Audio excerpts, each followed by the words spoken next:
所以跟的各位兄弟们，这次订的官方旗舰店没有买快货，所以没有第一时间做开箱的评测，主要还是这个价格870的预定价，快货出来的时候都干到1100去了，实在是有点买不起啊！而且二道贩子起的名字也千奇百怪，阿斯玛、亚斯玛，还有人叫他阿诗玛的，这个名字对一个云南人来说应该会心中一惊吧，尤其是彝族的小伙伴们。还是南瓜饼更形象贴切。好了，闲话少说，赶紧来开箱看一看吧。定价如此离谱的亚西玛究竟做的到底是个什么水平？开箱发现真的配件量非常少，起码有一半的内容物是这个透明的支架。这次的支架应该是专门给亚西玛设计的。这个3足的地台之前没怎么见过，不过俯仰的调节是通过这个齿轮状连接件的拔插，这个设计我很不喜欢啊，拔插非常的费力。尖端可以安装2种连接件，小的是 MS 形态用的，大的是 MA 形态用的。搭载的方式倒是非常的巧妙，把腿部这里的小滑槽盖板下滑，露出里面的孔洞，就能把连接件给插进去了，连上枪也一并固定住。这个支架设计思路就很 DX 超合金啊。其他的配件就都是给本体使用的了。首先翻开露出顶部的辅助喷口，然后挂上专用的光束步枪，这样就是还原出标准的 MA 形态了。而戴哥这次非常有心的是，竟然还给了南瓜饼的起落架还原，也就是除了手型外剩下的唯一配件。首先把这个小腿处的2个盖板掀开，换成这个短的后起落架，起落架应朝向下方来安装，反过来是装不进去的。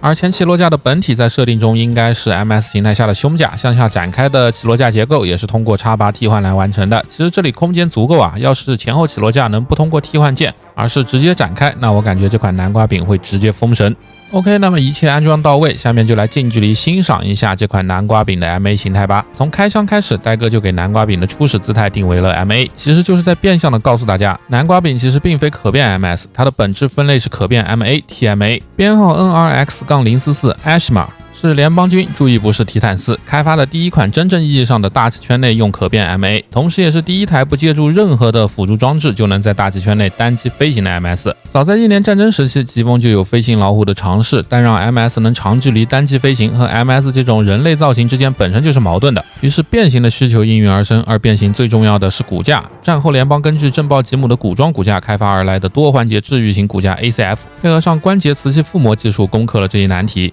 亚西玛采用升力体结构来实现单机飞行。升力体这个词大家可能比较陌生，其实概念很简单啊，机翼的截面就能看作一种升力体。大部分教科书解释升力都认为流体上方流速大于下方，使得上方压强小于下方而获得了升力，但实际上升力的产生不止如此，并且非常复杂，甚至可以说是未解之谜啊。所以很多飞行器需要吹风洞来获得升力系数，所以亚西玛这个古怪的造型有升力其实也是有一定道理的，并非很多人认为的力大专飞，只不过模型这里做的实在是不像有升力的样子啊。实际上设定图是这样的，南瓜饼的部分又大又扁，下方腿部的体积并没有那么大，当然这和 MS 形态下的体型就对应不上了，只能说所谓设定啊，它有一定的物理依据，但并不多。这个饼头橘黄色的部分是加厚的钛陶复合外甲，再搭配上圆弧状的造型，实际耐弹性能非常的好。不过相反的，腹部下方的腿部就比较薄弱了。而且腿部这里除了搭载热核推进器以外，还搭载了完整的喷气式引擎。可以看到正面腿部前方的格栅，这里便是进气道，而转到后方就能看到 MA 形态下的所有喷口都是朝向后方的，推力的布局非常的优秀，总推力能达到94200千克，其中喷气式引擎的推力为26000千克。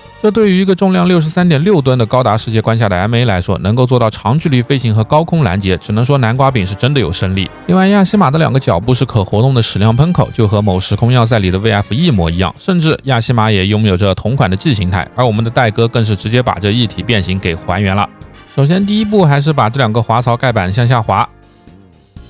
腾出来的空位给膝盖甲做这样的90度翻折，接着就能把2条小腿像这样向下翻90度。然后这一步很关键啊，转到小腿肚的背面，打开这个后方的盖板，可以看到里面有一个桩用来固定大腿的限位的。那这里解锁之后，就能用力向下拉动小腿，把内部折叠的膝盖结构给拉出来了，然后再把盖板盖上限位，最后脚部这里有一段非常小的下拉，拉出来之后展开脚掌，变形就完成了。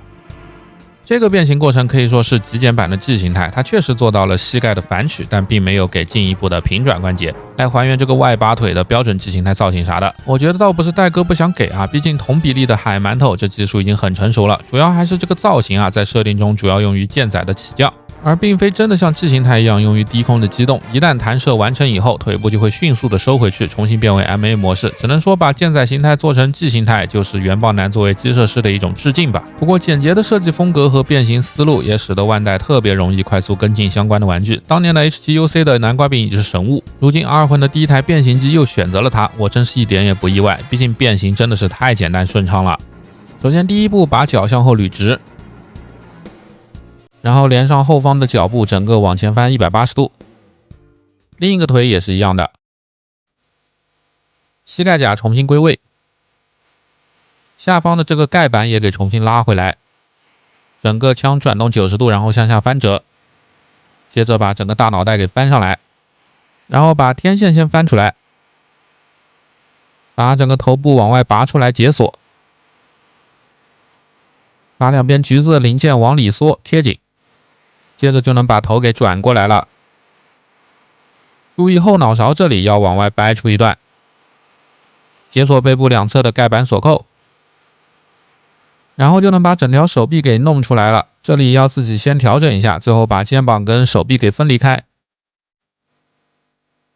把背部最后一块推进器的部分给翻上去扣住，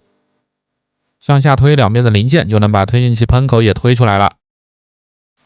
这里有一段隐蔽点很关键啊，可以看到这里有变形残留的小方桩，正常会抵住腰部，这时候把它用力向下推就能滑动一段，这下就能扣进去了。然后整个腰部翻过来打直，注意还是腰部球关这里啊，是向外拉出一段的，用力向下压就能压进去了。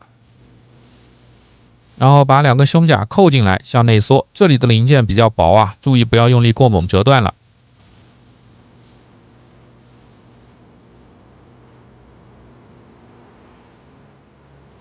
然后肩甲的部分向外拉出一段，内部的两片会自己裂开，然后把肩甲外侧的部分给抬起来，像这样 Z 字的折叠折回去。到一定角度的时候，它会自己扣住，造型变成这样就算是标准的了。最后把两个手腕的部分打开两侧的盖板，把内部隐藏的肩部的管线向上旋转，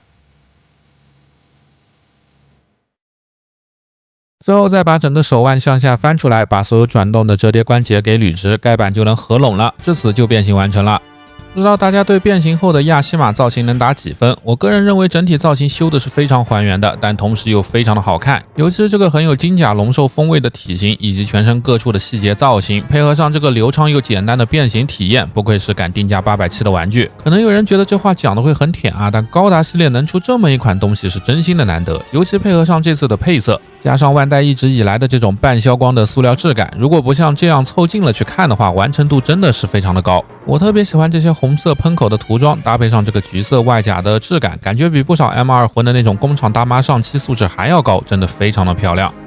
另外要好评的一点就是这次南瓜柄的比例了，作为实际上的 TMA， 体积上要比 MS 要大上一圈，拿出老对手马克兔来比较一下，那只能说是非常的还原了。和其他的几台 Z 系列机体放在一起摆一摆场景，玩起来也是相当的不错的。不过我的拍摄环境实在是有点受限，像一些空战的场面，多机混战只能 P 图了。不知道会不会有大神拿这台去还原阿姆罗的运输机自爆场景。当然了，作为 Z 系列的 Anime 线，即使自带了变形的机构，可动性一定也不会过多的做妥协。下面就来一起看一下该机的 MS 形态下的可动。抬头大概20度，脖子下段给了一段关节，低头因为造型干涉只有10度了，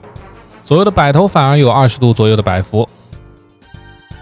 而变形的结构保证了头部可以360度平转。做的最优秀的部分则是这个眼睛的部分啊，乍一看有种继承自大魔的既视感。内部的主监视器能够沿着轨道自由移动，而四周的3个辅助传感器也被完美的还原了出来。这个内部的细节涂装做的真的是非常的漂亮。肩部具有一段独立上抬关节，能上抬避让30度。大臂的侧平台幅度离90度差一点，如果用力的话，切记不要用力过猛啊，最大的角度就是这么多。大臂根部360度大风车没有问题，但由于肩甲的干涉，也只能做到前后垂直90度。大臂上段没有设置常规的平转关节，由于变形造型的原因啊，平转的机构被挪到了下段。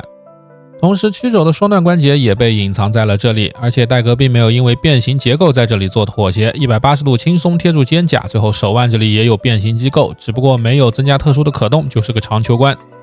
腰部借助变形结构，这个可动就离谱了，前倾直接90度，后仰也能达到30度以上的超大幅度。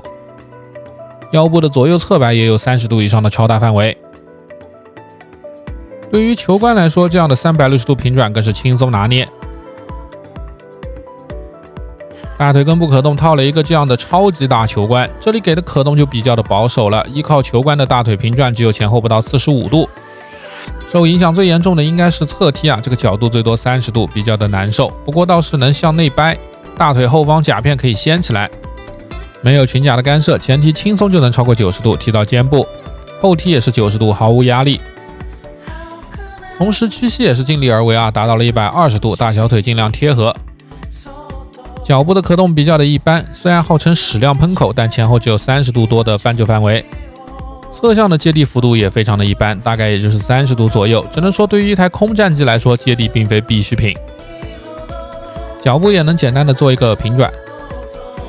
整体的可动看下来，不知道各位觉得如何呢？我是觉得在二魂这种全塑料结构的玩具里，能把变形做得如此的优秀，可动也没有大幅度的缩水，已经远远超出了我的预期了。虽然说亚西玛的 MS 形态是用来补充对 MS 战的灵活性的，但毕竟还是以 MA 为主，而且亚西玛并没有近战武器，只能依靠自己的大体积来拼拳头。唯一的远程武器就是这把光束枪，作为亚西玛的制式标配，专门为其开发的，能够跟随其一体变形。枪身非常的大，但并没有什么隐藏的展开机构，除了这个可以折叠的握把。同时虽然看着体积很大，但实际的输出功率也只是和马克兔的那把小水枪相当，只是比一般的步枪高了一点。不过打出来的光束造型倒是很独特。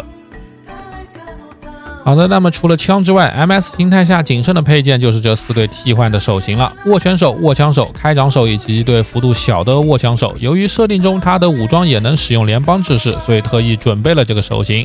好的，那么以上就是本期评测的全部内容了。亚西玛虽然机设优秀，但除了变形，能聊的点不多。那最后咱们就跟随着这个逆变的过程来结束本期视频吧。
OK， 那么逆变完成，本期视频就到这里了，大家记得多多点赞支持，大家下期再见。